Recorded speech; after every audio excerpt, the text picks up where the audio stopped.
As a kid, I was scared of pretty much everything. At night, I'd see faces moving in the wallpaper. I'd see branches slither like snakes.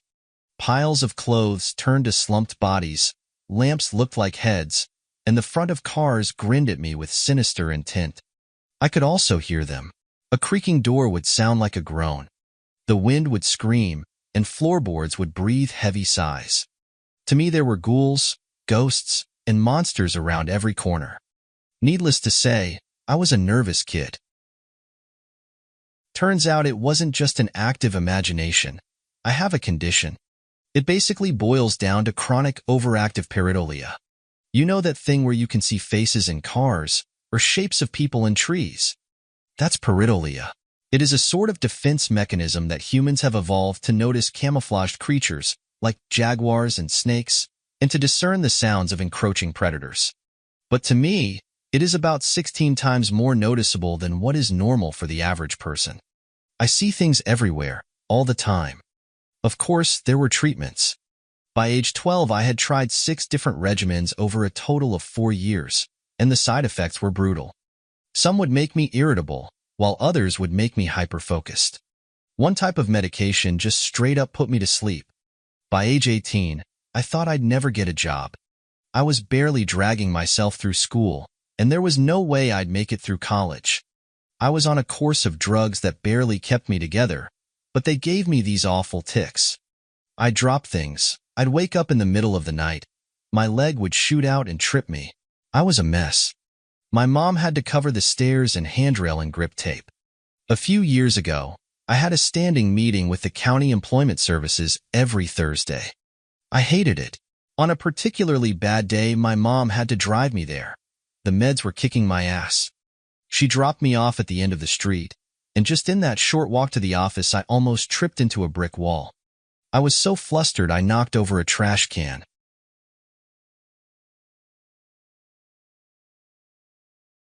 But for the first time in a couple of years, I had an interview with a potential employer. I didn't think much of her. She was just some old woman in a warm coat. She introduced herself as Teresa and told me that she'd heard a lot about me. She offered me a trial and a hefty one-time payment. I didn't get clear idea about what I was supposed to do, but she told me that secrecy was part of it. The only demand she had was that I stop taking my meds. Still feeling the trash smell on my pants, I took Teresa up on her offer. On my first day of work, I had no idea what to expect. I'd been off my meds for a week, and I had barely slept. It was hard to wrap my head around the world as I'd seen it as a kid. I'd see faces in the walls, in the shadows, in the leaves, in patterns, pretty much everywhere. I'd hear voices and screams in every braking car, in crinkling paper, in creaking floors. It was hard staying focused, and I was so jumpy I could barely move without flinching. Teresa picked me up in a gray sedan. She was wearing a headset and kept looking over at the GPS. I noticed her leg was twitching and that she kept biting her lip. She barely looked at me that whole ride. We finally arrived at a small yard, about a 40-minute drive off the highway. There were 2 large trailers and a single-story rundown prefab house from the 60s. One of those things with cheap wood panels and matching broken windows. There were 8 other vehicles in the yard, 4 sedans, 2 vans, a Jeep, and a bus.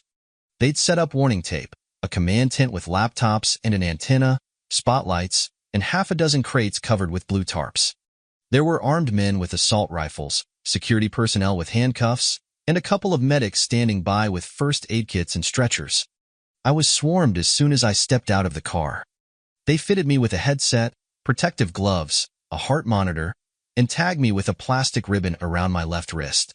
All the while, Teresa was just looking around, a bead of sweat stinging her eye. "What are we looking at?" she asked. 3? 4? Just 1, I heard in the headset.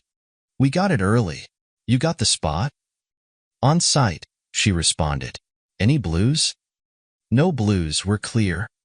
Teresa finally turned to me. She faced me, put her hands on my shoulders, and talked slowly. "This seems like a lot," she said. "All I want you to do is to go inside, carefully, and tell me what you see." "Why?" I asked. "What's in there?" I don't know, she sighed. None of us knows. But we think you can see it. Is it dangerous? She shook her head. We don't know. We're trying to get to know them. There was a flurry of instructions. I had to sign a waiver. They took pictures of me from 6 different angles and took several blood samples. They took a swab from my tongue, checked my eyes, and fitted me with a pair of safety goggles. Teresa took them from me just seconds later. Nothing around the eyes, she said. You need to see clearly. They asked me to approach the door while they were running some kind of diagnostic. Weapon checks, system checks, ready checks. It felt like we were launching a rocket. I could feel my legs shaking. I'm with you all the way, Teresa said over the headset. You can leave at any time. Just tell me what you see. And I really mean what you see. A countdown began. At 0, the spotlights turned on, and the entire yard turned into a soundless ghost town. Everyone held their breaths. It was my turn. I stepped inside. A simple one-story house.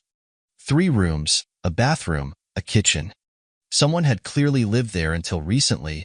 There were still clothes flung over a chair in the living room. My heart was pounding out of my chest. I didn't know what to expect, but this payday could be the boost I needed to get my own place. A paycheck with 4 zeros for a single day of work. But standing there, looking into the sterile living room, I was having doubts. What do you see? Asked Teresa. Notice anything? No, just furniture. A couch, an old TV, a fancy carpet. Nothing out of the ordinary. I just walked around, saying out loud what I was seeing. As the minutes passed, Teresa was getting impatient. These are just things, she said. I need you to tell me what you really see. I entered the bathroom and immediately felt this awful feeling in the pit of my stomach. A noise tickled my ear. Looking in the bathroom mirror, I could see something moving behind me. In a heartbeat, I caught a glimpse of a pair of blue eyes. I flung myself backwards, closing the bathroom door with the tip of my fingers. I stumbled, tearing down the shower curtains and crushing a cockroach. Laying there with my feet in the air, I tried to remember to breathe. Rarely have I ever been so scared that I had to remind myself to breathe. My fingers tingled with adrenaline. Tell me what you saw, Teresa yelled. What's in there? Blue eyes. It had blue eyes. Did you see where it went? I didn't. To the best of my knowledge, it was still outside the door. Look again, she continued. Look again, then get out. She had to coax me out of the bathtub. She encouraged me, spurred me on, and reminded me that I had to leave that room one way or the other. It probably took them 15 minutes to get me out of the tub, and when they did, I could barely feel my feet. When I finally opened the bathroom door, I couldn't see anyone. The hallway was empty. I carefully stepped out, looking around. Nothing. Standing in the middle of the living room, I felt like an idiot. This was exactly what I was taking my medication for, paranoia and sudden bouts of fear. It dawned on me that maybe I was influenced by all the people outside and their preparations. I was walking in here expecting to see something. They'd worked me up, so of course I was seeing things. But then again, there was an odd painting on the wall that I hadn't paid attention to earlier. It was the strangest thing. It was a sort of thrift store painting, showing 2 women walking across a bridge on a hot summer's day.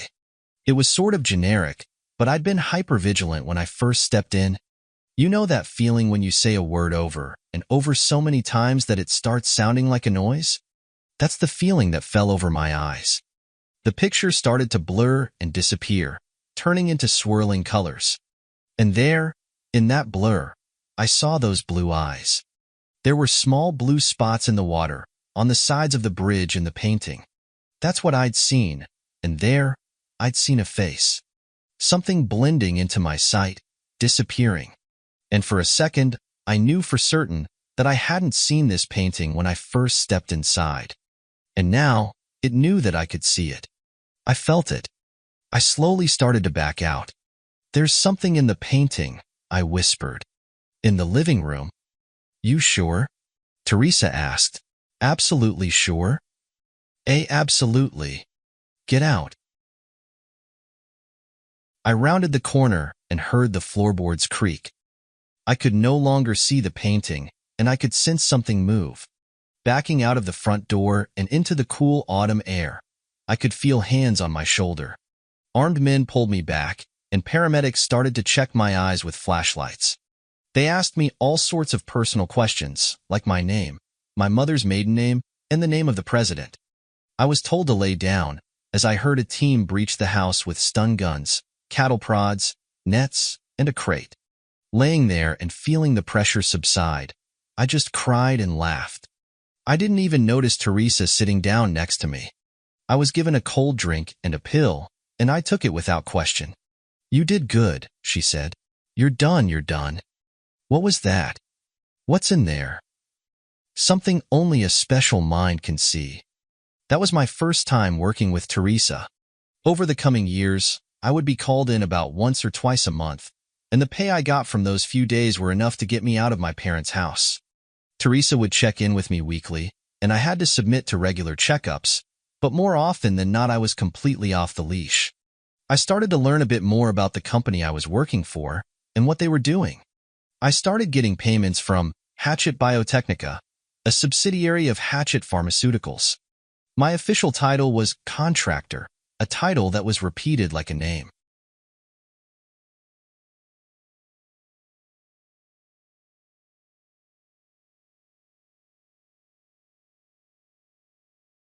Teresa started going into greater details on what to look for and how to act, but that first mission was a sort of test to prove myself.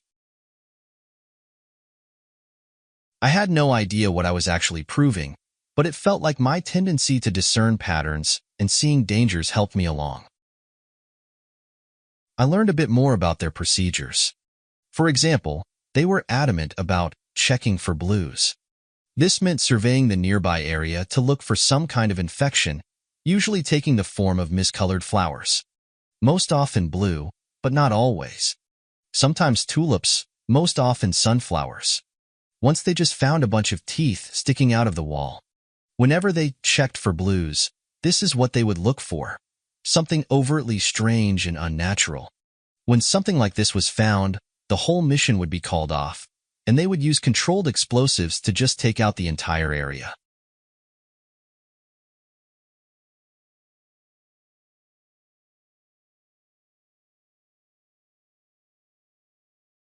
When something like this was found, the whole mission would be called off, and they would use controlled explosives to just take out the entire area. In more populated areas, they'd set up tents and use flamethrowers. I remember once, the week before Christmas, when 6 men with flamethrowers were called in to burn down a greenhouse. I'll never forget the way the flames reflected off their visors. To them, it all just looked like flames. But I saw something else. I saw bodies, wreathing in the flames. I heard screams in the shattered glass. And in the charred remains of melted plastic, I'd see pained faces glaring at me with hateful black eyes. Up until a few months ago, I had worked a total of 33 cases over 2.5 years. Every case, I'd step into a location and look for 1 to 3 things hiding in plain sight. Up until that point, I still had no idea what they actually were. Sometimes I'd catch a glimpse of something running past me, or see a pair of blue eyes looking at me from across the room. Every time, I just reported it and left. A chair, a fridge, a suspicious window. Hell, once it was a music box. This time, we were just coming up to a house. It was a rainy autumn evening, and the area was already set up when we got there. I saw a "for sale" sign knocked over by one of the Jeeps who'd taken a wide turn. I got suited up, blood samples, plastic wrap, all that jazz. It was set up to be just another job. Although I was still nervous, I was getting better.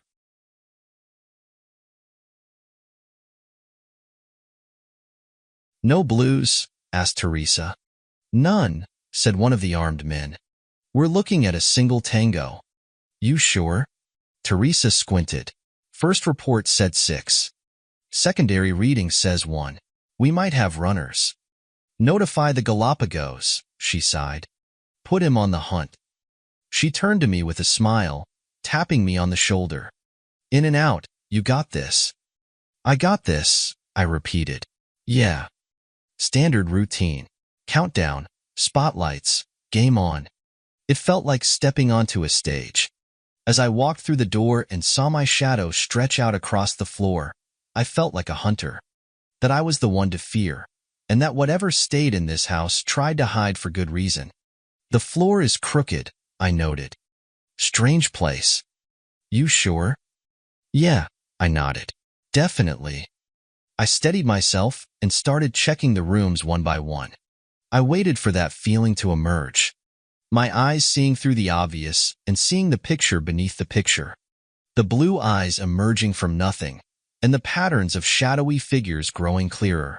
Just relaxing and expecting that feeling to wash over me was enough to put me at ease, but I could still feel a primal part of me tickling my nerves, expecting me to panic. But nothing happened. I checked the kitchen, the living room, the bedroom. There was nothing. Just a strangely crooked floor, empty rooms, and the echo of my own footsteps. An empty guest bedroom with a single window. Through it, I imagined scowling faces in the trees outside. 20 minutes passed, and I got nothing. I reported to Teresa, and she assured me we were still getting readings from inside the house. Something was still in there with me, but I hadn't seen anything. I went through cycles of denial, fear, and anger, over and over. What was I missing? Finally, I just sat down in the middle of the living room floor. I scratched my eyes, sighed, and tried to relax. Teresa, I'm not feeling it. Are you sure? There was no response. Teresa? Yeah, she responded, absent-mindedly. Yeah, no, we're good. Hold on for a minute. We're good? I asked. What do you mean we're good? Again, no response.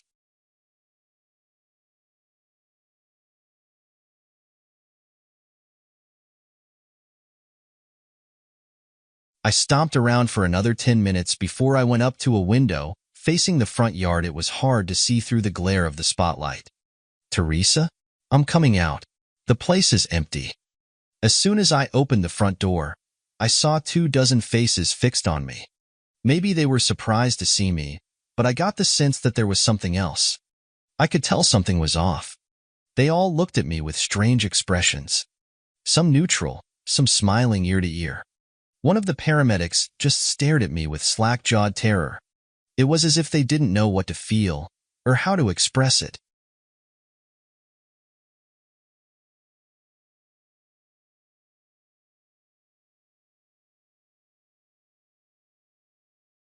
A hole sunk through my stomach. I got that hollow feeling as my eyes glazed over, like I was staring at something false, something hiding a pattern.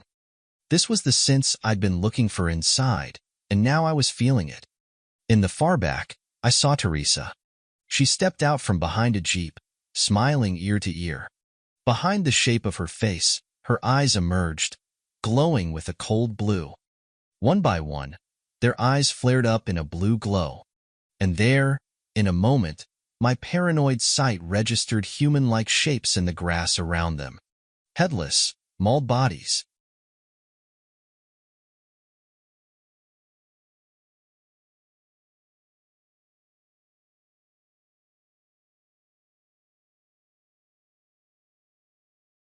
Imposters, lookalikes, mimics, nightmare beings, having tricked us into a trap. One by one, smiles started creeping across their faces.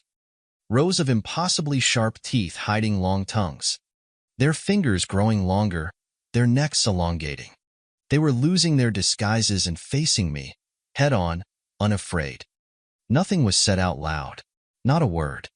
But to me, it was as if the wind itself was screaming for me to run. I slammed the door behind me and ran.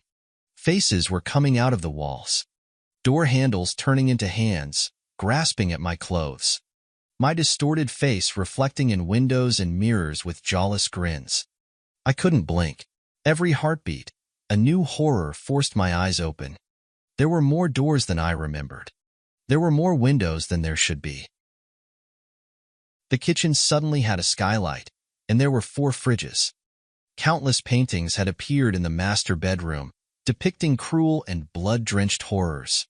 They were already here, trying to surround me, and my mind was racing to remember what was real and what wasn't. Rushing to the back of the guest bedroom, I remembered there being only 1 window.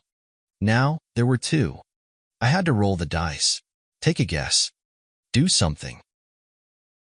As I grabbed the window frame, I imagined teeth slamming into my hands, tongues licking across my palms, wide smiles sating their hunger.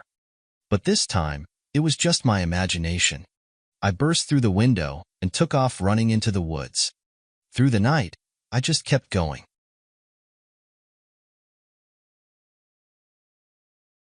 My chest hurt from holding the screams in. Without my medication, everything in the dark looked like something reaching for me, trying to eat me, trying to grab me. Creaking branches sounded like laughter, and howling winds were screams. I must have run for hours when my foot got caught between 2 rocks. As I tumbled to the ground, twisting my ankle, I saw them descend on me. I felt their fingers scratching me. I writhed on the ground, screaming for them to just let me go, to just please, please, let me go. But after a few seconds, I realized I had just scratched myself on the underbrush. There was no one there. I was safe. I broke down crying, trying to ignore the twisted face reflecting off the full moon above. Eventually, I made my way home. There were no messages waiting for me. All my work numbers had been taken offline. All ways to contact them were just gone, and there was no info on the firm that hired me. Hatchet Biotechnica exists only on paper. There's no location, no contact info, and no names attached. It's all a front. I haven't heard from Teresa since. I think that whoever I've been working for have just assumed I'm dead. That's why I decided to share this anonymously. Those who know who I am can reach out to me. And for those who don't, I just have a word of warning.